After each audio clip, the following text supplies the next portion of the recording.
Guess what today is? It's hump day. Woo-hoo! Hump day! Yeah. What is up, everybody? It's not Hump Day, but it's the return of the Hump Day Hangout podcast for 2015. We're starting off with some division previews, and I'm joined by the world's greatest co-host. Finally, shifted his schedule around, I'm sure, to be on today. Michael Basham, what is up? What's going on? You know, fantasy football is something that I make sacrifices for. I try to put it first and foremost into my life. Been a little bit crazy here with school starting up, you know, the job, you know, coaching these girls hoopers, middle school. But I always find time for fantasy football. I've been craving it. We haven't done a show since, I think, December 3rd of last year. So I'm excited to get back. I'm excited to get back in the swing of things. Wow, even I didn't know how long it's been. Yeah, I'm pretty sure that was our last one. Wow, and a good one, I'm sure, after a full season of practice. But this year, we're coming maybe with less time in our personal lives, but it's going to be a vastly improved show, I think. Absolutely. All right, well, we're going to start off with the divisional preview for Polino's Cupcake Factory. A little pat on the back for the division names, I think. I like both of them. You know, came up with them on a whimsy, and let's just roll right in here. You'll see how we're going to structure it. I like the format. We're going with Jeff Jurisic first. Sophomore season, one of the least experienced owners in the BHL Premier League. And let's just kind of throw out a goal for Jeff. We want to see what would be a successful season for him. Do we think he's going to reach that goal? And a little bit of what's on the line. So how about you go first, take a stab. All right, my goal for Jeff is simply to make a statement. You know, this is his second year in the league. Just show us that you learned something from your rookie year. You know, you had some bumps, you had some bruises, you went into the draft blind. Well, this year you don't have that excuse. You came in, you knew how we scored, you knew the important positions, you knew when you could wait. So just show us that you learned something. Go above 500, get a winning season. That's my goal for Jeff. How about you? Yeah, I agree. I think a winning record would really be a success for Jeff. You know, he already has taken one injury this season, but, you know, everybody's going to have an injury most likely. So that's not an excuse, and you'd almost rather have it at the beginning of the year than later on when you didn't have 13 weeks of the regular season to adjust. So, yeah, winning record or playoffs. If he squeaks in with the losing record, then I'd be okay with that. Yeah. And I think this is really the make or break year for him in terms of being respected among the league or being viewed as one of the bottom feeders. Because, you know, even though the league's competitive, you always have to have the people at the bottom of the totem pole. And once you get down there, it's hard to escape. Look at a Nick Clark or a Matt Vey. They've each had 4 years in the league and have never made playoffs at all. Not viewed very highly by the rest of us. So, yeah, I think it's a big year for Jeff if he wants to kind of escape being grouped in with those guys. Yeah, I agree. I'm along the same lines. Respect is going to be a trend for me in these on-the-line things and in goals. You know, he just needs to compete this year to be viewed as a threat. I think that we see Jeff, we see that he's involved. You shoot him a text, he texts you right back. He's looking into things. But you got to perform on Sundays, on Mondays, on Thursday nights, on the waiver wire. So he has a lot on the line this year, you know. Is he going to be viewed as a threat in our league or as a Nick Clark? Yeah, I agree. And respect is a key factor in all of these because that's what sets our league apart. It doesn't it doesn't reset every year. We look at who's had as many winning seasons in a row as they possibly could. Polino gets a lot of respect, even though he's kind of takes a back seat sometimes in terms of activity because he has a tradition of making the playoffs. Yep. So reputations are built over time, and I hold that very strongly, and that's part of what makes our league great. So do we think that Jeff is going to reach his goal that we just set for him? Just briefly, because we're going to get in depth more. Well, I really don't think so. I think he's going to be under 500. I'm pulling up his lineup right now. He doesn't even have a wide receiver 3 in his lineup right now because I just think that he doesn't know who in his lineup can even fit that role right now. Like, I don't know. His team is just, nothing sticks out to me. I mean, he's got Russell Wilson, but outside of that, his other elite players, LaShawn McCoy, and it's just you don't know what to expect out of him this year. So I don't think that he even reaches 500. All right, so where do you have him in your power rankings? In my power rankings, I have Jeff at 10. I have him right at the bottom. Oh, man. Yeah. Wow. What a bomb to drop already. Yeah, right off the bat. I had Jeff at 5. I guess that was even after the Kelvin Benjamin injury, and I think what's really swaying me here is that I like Matt Stafford this year. I think Matt Stafford's really underrated. Calvin Johnson's going to be healthy. Russell Wilson should be good, and he has Jimmy Graham, which, you have that tight end advantage. It sets you apart. And if he can get kind of average to above average production out of his wide receiver and running back groups, I think he's going to be all right. But I will say this might be the most boring team in the league this year. Just looking at the roster, not a whole lot gets me excited. His team name really doesn't get me excited. Pretty lame, I must say.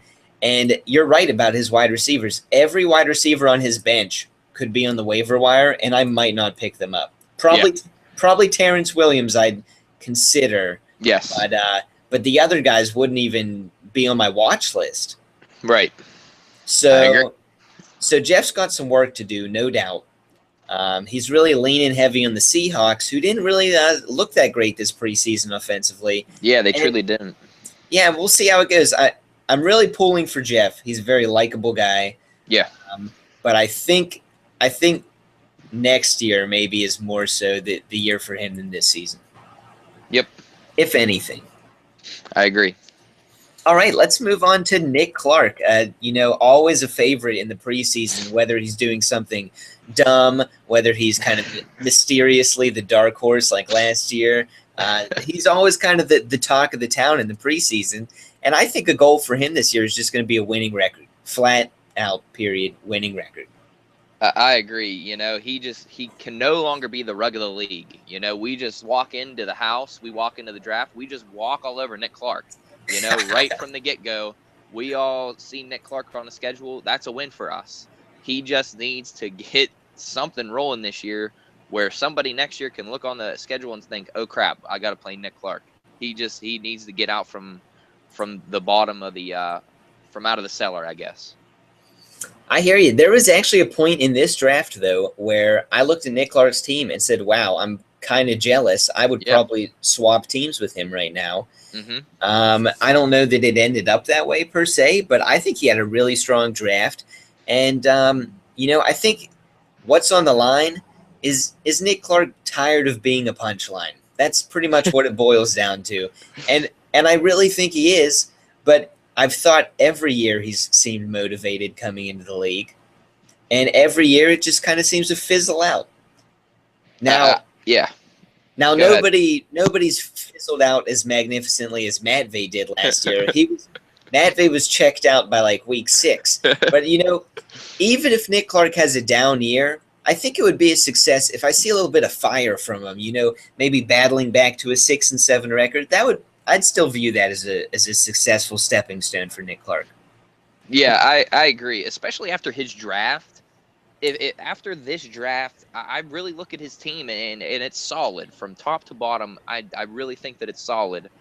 So if he blows this up, if this blows up in his face, you really got to look at him as an owner, and not making the appropriate moves or making too many moves, and then it's going to be bad if he blows this one up. I feel like.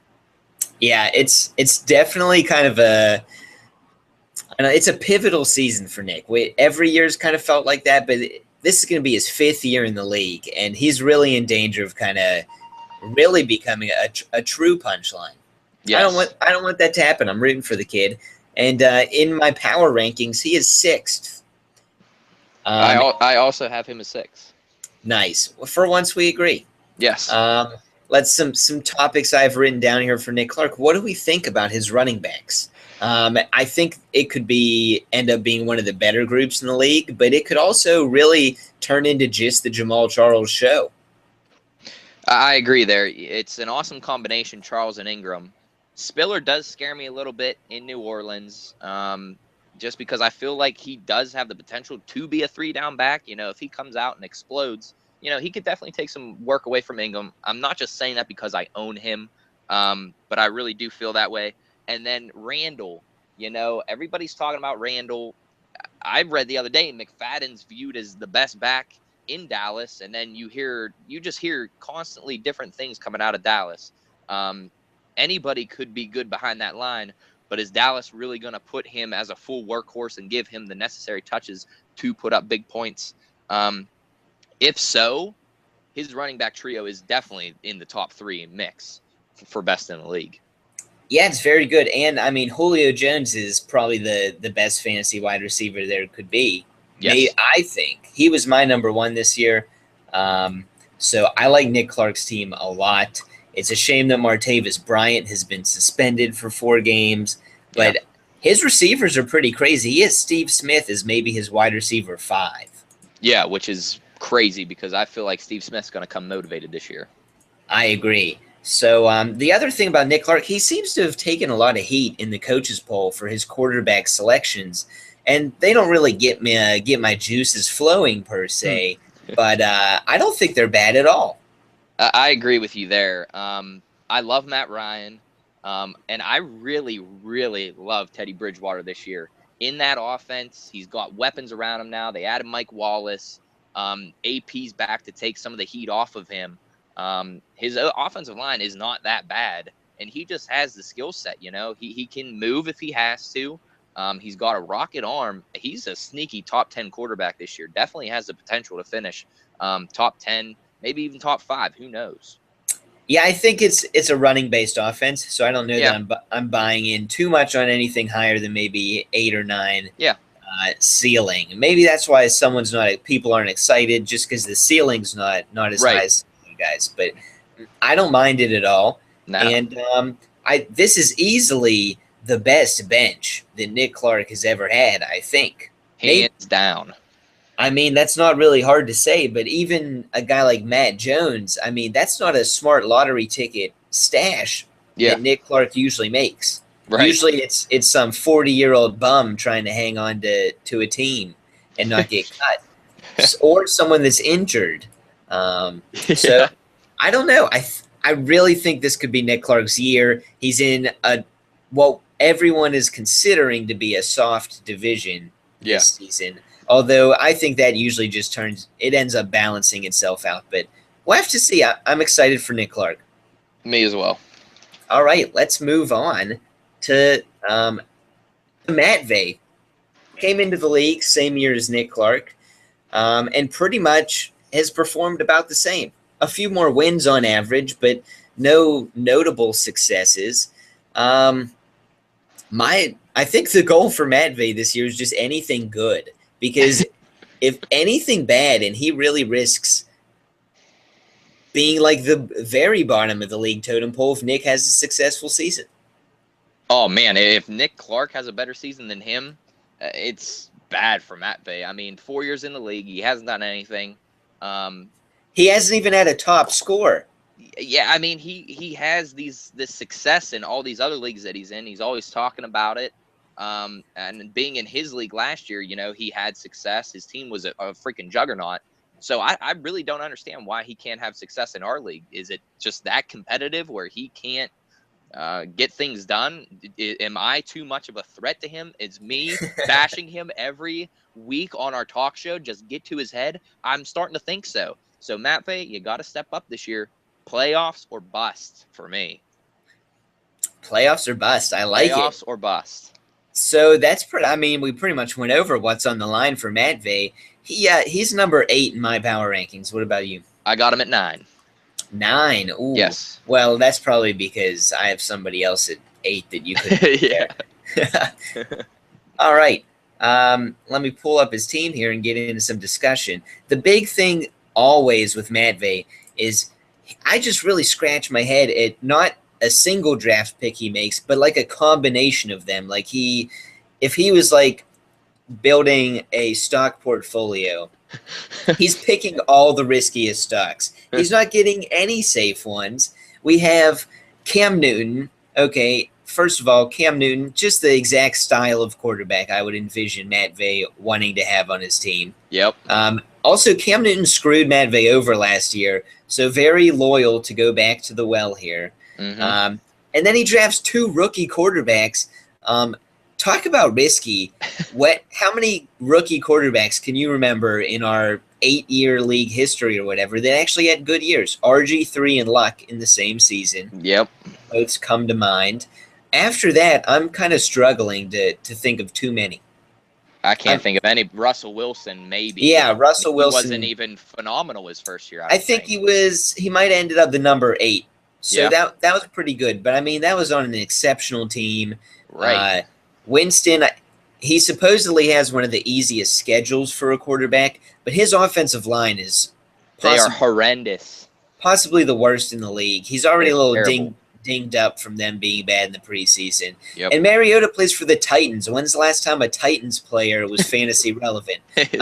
So even if I like both of them as prospects, it's like, come on, your draft strategy blows year after year, Matt Vay.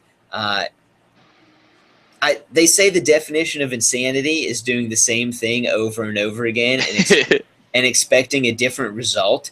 And that's exactly what Matt Vay does every year. Even if he is good in these other leagues, guess what? Receivers aren't as valuable. So adjust your strategy. Your love for Antonio Brown might not be the best thing in this league. So I just think it all comes down to Matt Vay perhaps being good at a basic, small level of fantasy football. But he's got to branch out and, tweak his strategy a little bit because every year hasn't been bad luck. It's just not been great managing. I agree with everything you just said. I literally have nothing to add to that. I knew you'd love the hot take. That was almost a commissioner's corner worthy rate. And we're just doubling back here. He drafts Adrian Peterson in the first round, and then he gets cold feet and just deals him, ships him off. You change your mind on a player in like 2 weeks. I'm not sure I understand that at all. Yeah, that trade, I was actually away that weekend. I got a text from Jay asking what I thought about the trade. I mean, it wasn't long after the draft at all, and to see that AP was involved, it was a big deal. What a blockbuster. Yeah, I mean, before anything even started, I mean, there wasn't even any preseason games yet. But really, were there? I think it was. I don't think so. Season. So I mean, just crazy to think that Matt Vay would do that. I don't know. I don't understand it. He's got this bromance for Antonio Brown. He traded for him in his league also. I don't know. He just has to have certain players on his roster. We talk about it every year. He gets these attachments to players every year, and if you want to get them off of him, you got to freaking ship the farm to him. And if he wants them from you, he's going to ship the farm to you. It's crazy to even think. Yeah, I mean, this rookie thing isn't just in his starting lineup, which also has Melvin Gordon, by the way. Yeah. It's also half of his bench at least. You have David Johnson, Devontae Parker, Brandon Coleman, Ty Montgomery, Cameron Artis-Payne. Yeah. That's like half his bench right there. And I'm wondering if he has to rely on his depth. Who is he turning to? Yeah, that ain't there. It ain't there. I mean, Trey Mason's probably going to be okay, at least until Gurley really establishes himself. And probably he'll be a decent RB3 even after that. Mm-hmm. But at quarterback and receiver, I can't buy into this team. And yeah, he really makes a strong argument in my mind for lower than 8th in the power rankings. Yeah. This is one of the worst benches I've seen in a long time. Yeah, it's there's not much there. I mean, 1 or 2 of those players will definitely hit, but I can't see like a lot of them being valuable assets. And if you want to make a big trade in this league, you have to build a lot of bench assets. That's right. Where some of us really thrive. Yeah, I agree. All right, I think we're good on Matt Vay there. Yeah, definitely. Let's move on to Nick Katko. Only 2 years in the league, but he's highly respected, I think. I think that unless he makes the playoffs, he risks falling into a lower tier of owner respect. Yeah, my goal for him is to get back to the postseason. He got respect after his first year, and he needs to maintain it. I mean, last year I wasn't too impressed with him.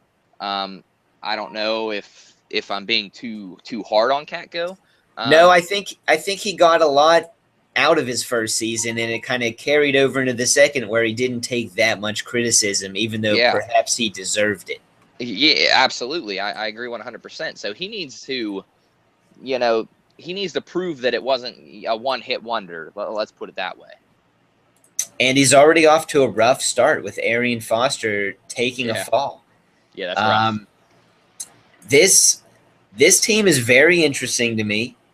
And if Catco wants to be considered a great manager in this league, he's got to overcome these road bumps. He's already gotten good news on Foster, made a big trade that I think will give him the edge in. I agree. He definitely got the edge in that trade. I really don't like Golden Tate, so it's kind of one great player for another great player. Mm-hmm. And maybe Matt Vey's lineup got two good players for maybe one, if you consider Tate the worst out of those four. But I think getting Adrian Peterson has so much upside that Matt Vey didn't get. But nonetheless, Catco is at 10 in my power rankings to start the year. Wow. I mean, I don't have him far off. I got him at 8. 8. All right. Yep. So we already talked about the trade. Let's dig into Catco's quarterback situation. Oh. I do like Rivers kind of by his own. Not bad. But certainly not an elite quarterback one, I wouldn't think. No. So you really have to look at quarterback 2 to kind of dig him out of the hole a little here. And it's Jay Cutler. Jay Cutler's my boy. I love that everybody hates Cutler. So, like, it's a hipster thing to like him. He goes out there, doesn't seem to care at all anytime he throws it. He's got a rocket of an arm, but Jay Cutler's just he could be replaced by Jimmy Claus in mid-season. Yeah. And my thing with Cutler is last year he got all this negative attention for being terrible. He still finishes like a top 15 quarterback pretty easily. Yeah. In other leagues that didn't give -4 for picks, he was like top 10. Crazy. So it could be a really good value pair where he waited on quarterback this season. But I think it could also blow up in his face, and it's one of the least sure situations out of any of them, particularly now that RG3 has gone down. And Catco didn't have the foresight when the rumblings began to handcuff him with Cousins. I literally have in my notes written, I don't know if you can see it, it says hate Cutler. I hate Cutler. So you took the words right out of my mouth. He's really on the hot seat up in Chicago. You constantly hear about how he just doesn't care and his work is terrible and his teammates talk bad about him. He lost Brandon Marshall, where he could just throw it up, 2 big receivers that he had.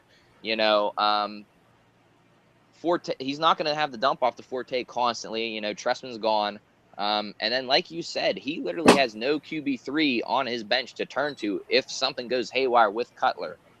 So his quarterback situation right now is way worse than mine. And everybody hates my quarterbacks, but his quarterback situation is way worse than mine right now, in my personal opinion.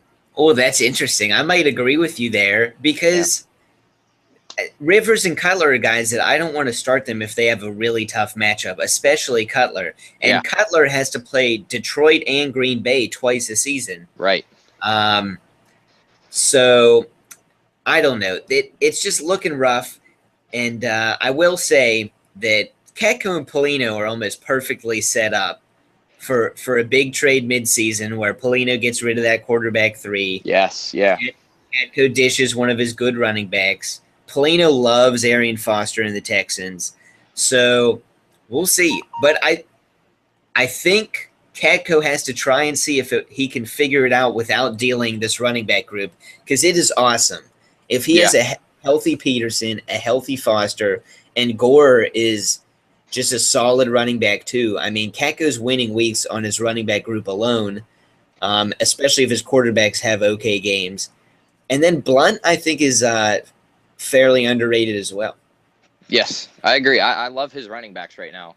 Foster, rumblings are he's going to be back, end of September. So that only takes him out of what, 3-4 games. So he's going to have him Right. for a large chunk of the season.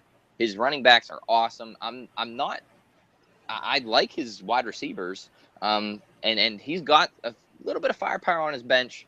Not crazy, but his team, we're going to get to this later. He's my dark horse in this division.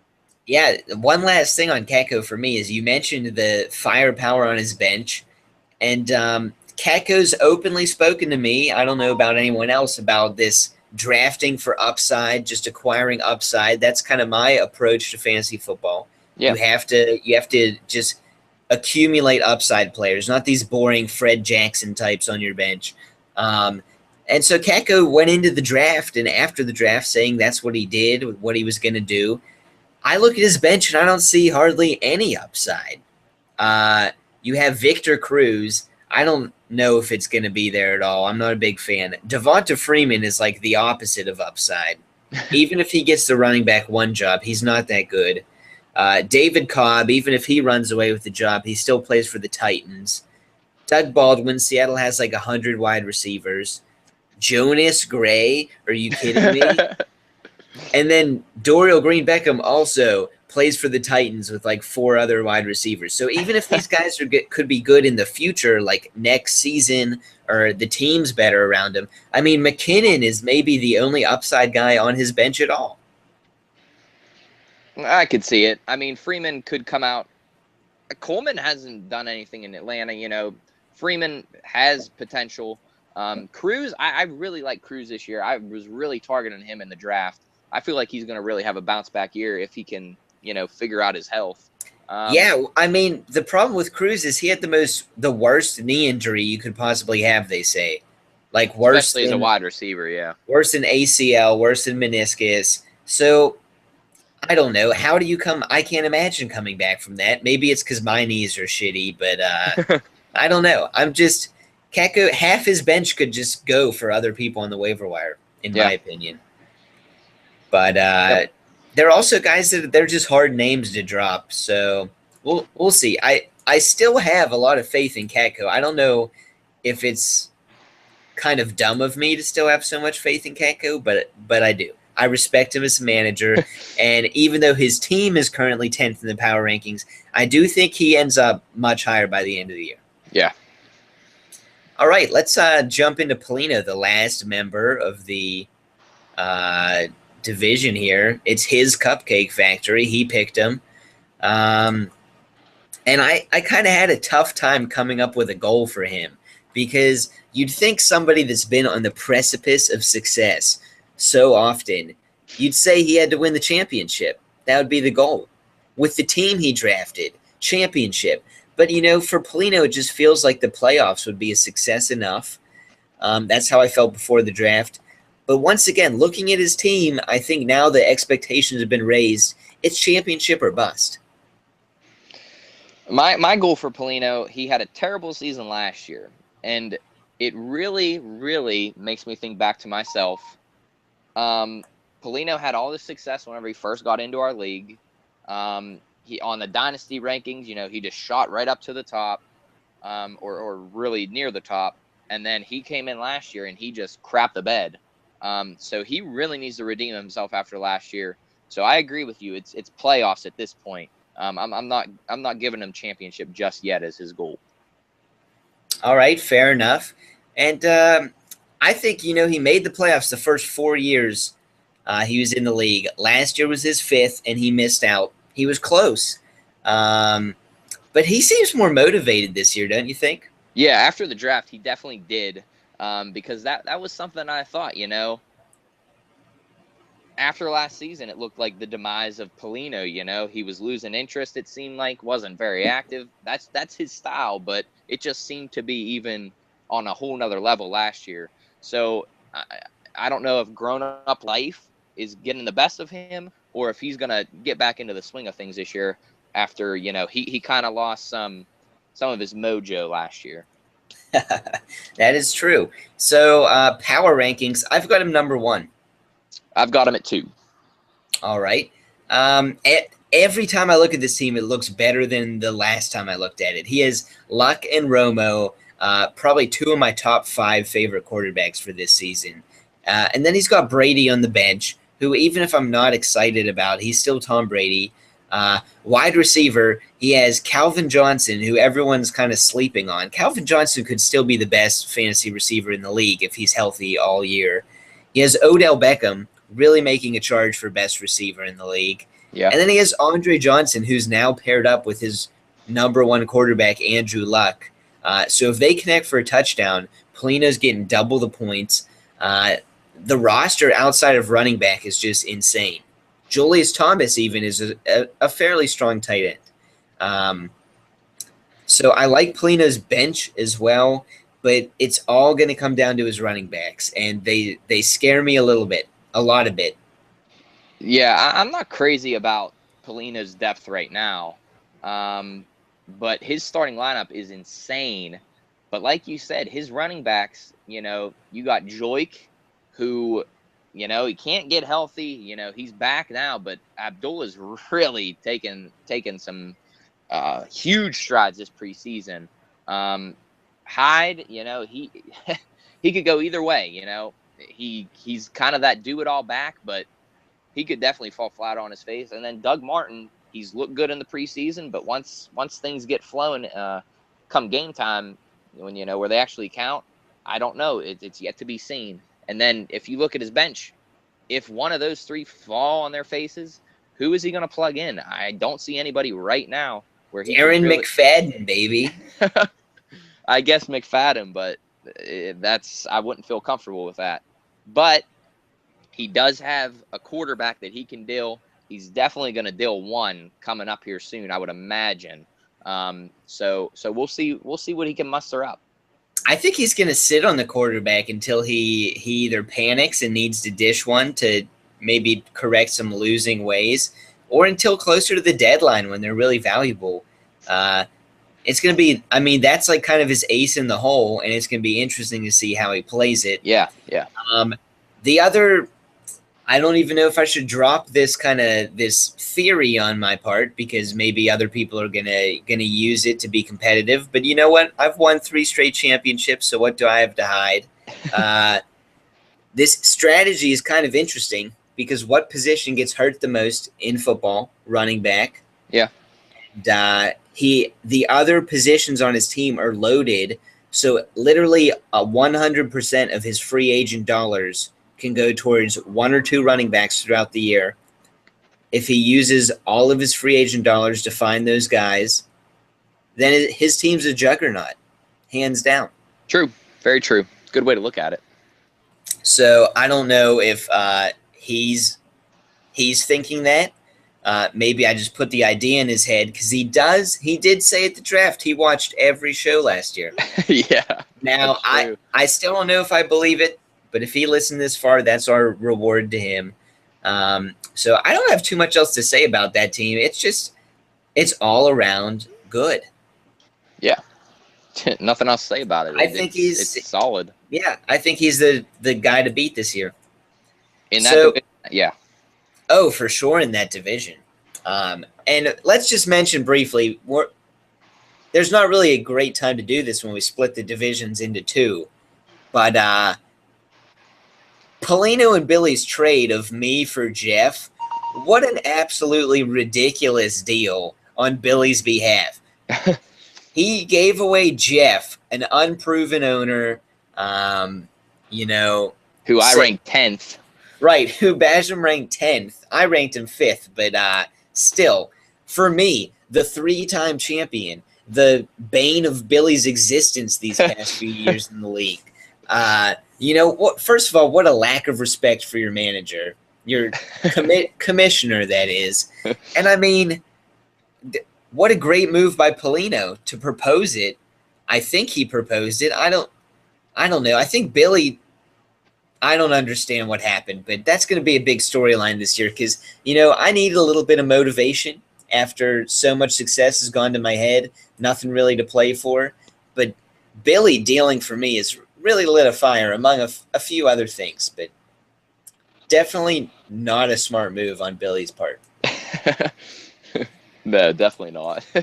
All right, all right. Let's wrap up the Cupcake Factory with some predictions here. Who is your division winner, do you think? Now, this isn't saying whose team is the best. You have to take into account how good you think the managers are. Real quick before I do this, do you realize that the thing says off air? Are you fucking kidding me? My screen's saying off air. Mine says on air. Really? Okay. Because it said live like at the beginning, and then I just noticed it said off air. I think you have two things up. Maybe. Like I don't the know. old one we were trying and not. Well, hopefully. I don't know. Yeah, that would be really bad if not. So everyone watching right now is hopefully you're seeing us shit our pants for nothing. Yeah. But okay, All let's right. keep going. So back to it. I have the division winner as Polino. I feel like he has the best team right now, and I feel like he is the best owner in the division. He has the pieces to make moves if he just, so happens to need to do that. So I got Polino here. Yeah, I have Polino as well. I completely agree. I don't think he's going to run away with it, but I do think if he plays all of his cards right, makes some smart pickups throughout the year, I think he's going to be fairly unstoppable. Agreed. All right, let's move on. Second playoff spot. Who's your favorite for that? Second playoff spot, I'm going Nick Clark. This is the year that he takes the leap forward, man. Solid team right now. He's going to make some moves. And I think that this is the year he gets lucky and makes the right moves rather than the dumb moves. I'm going with Nick Clark in the second playoff spot. Wow. I had him there. He really was. But it's just then he's got to prove to me that he can lead a team, no matter how talented, to the playoffs. Yeah. So I'm kind of the opposite. I'm taking Catco. I have a lot of faith in Catco as a manager. He's probably the most motivated person this season out of anybody in the league. Sometimes it's hard to gauge how motivated you are because you're motivated every year. Right.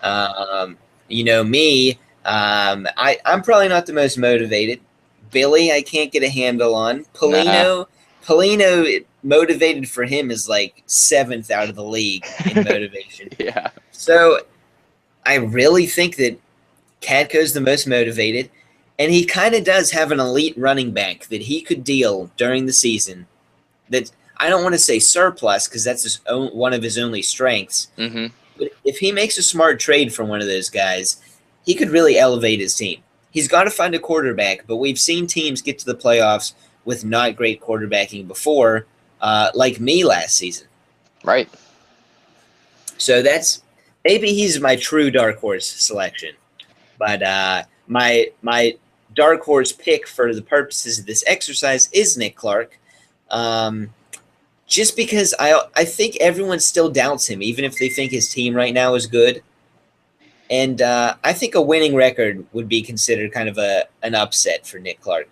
Because no matter how good you like his roster, I just still can't buy in yet. Well, we just flip-flop there because I have Catco as my dark horse. Kind of like you said, his roster opposite of Nick Clark right now, I don't think that it's up to par. But he's a good owner. Like you said, he's motivated. He's always looking to make his team better. He's active. He does his research, reads his books. So I have Catco as my dark horse. He could definitely come out of nowhere here and get that second playoff spot. All right. And then I didn't necessarily say that we had to give one award or one of these predictions to each person, but I ended up doing that. So I did also. We're left with two categories: disappointment of the division and the worst team, which could very well be the same person. But we're left with Jeff and Matt Vey. Jeff's team I had ranked fairly high, 5th. When I looked at it on the talk show here, I had second thoughts, but he's my disappointment because I'm looking at his team saying, he could have a good year, but I think just one or two things go wrong and it all falls apart. Yeah, we're just going to flip-flop here because my disappointment is Matt Vey. it's kind of like what we said before. Every year he comes in, he wants to do big things. You expect big things. I don't, not necessarily expect it based on his past, but you would expect him to finally make the leap because he wants to do so good. And he's just going to fall flat on his face like he always does. So Matt Vay is going to be a big disappointment again, mainly because Nick Clark's going to do better than him. If Matt Vay has another season like last year where he doesn't even respond to the rivalry that was so ripe for the taking last year, yeah, and he just checks out by week 6 again, that's going to be really disappointing. So yes. that's a good call. I didn't put him there originally because my expectations for him were not that high. Yeah, but he needs to make the leap somehow. Yeah. I mean, it's been so long, and every season I'm like, oh, Matt Vay's going to make the leap. Supposedly he's good in these other leagues he's in. Yeah. But I don't know. I don't see it. So Matt Vay comes in as my worst team. Just so many unproven players and rookies, and at least 75% of them are going to fizzle out. And that would actually be a success if only 75% fizzled out for Matt Vay. He doesn't have any consistency in his quarterbacking spot. Cam Newton, when his team loses, is not a good fantasy quarterback. So I don't know. I just don't like the team all around at all. He dealt Peterson. I would have loved Peterson and C.J. Anderson as a tandem. Yeah. And now we're just looking at an average at best roster, I think. I agree 100%. That's why I have him ranked 9 and Jeff ranked 10. I have Jeff as the worst team, obviously. I'm just not crazy about his quarterbacks. Russell Wilson, yeah, I love Russell Wilson, but Stafford, I don't like. His running backs, he's got Yeldon, who's a rookie, and he plays in Jacksonville, so who knows what'll go on down there. Jennings, Vereen's there now. They're talking about Andre Williams. How much work is he going to get? McCoy, can he stay healthy? And then his wide receiver group, I mean, Brandon Marshall, you got to love him, especially in New York. Mike Evans, I don't know if he can do what he did last year again. Jimmy Graham, is he going to be involved enough in the passing game? So just a lot of question marks on this team. And is the depth there? I don't see it. So I got to have Jeff as my worst team right now. All right. Well, that about wraps it up for Polino's Cupcake Factory. Thanks for hanging with us, and tune into the next division preview for the Gauntlet.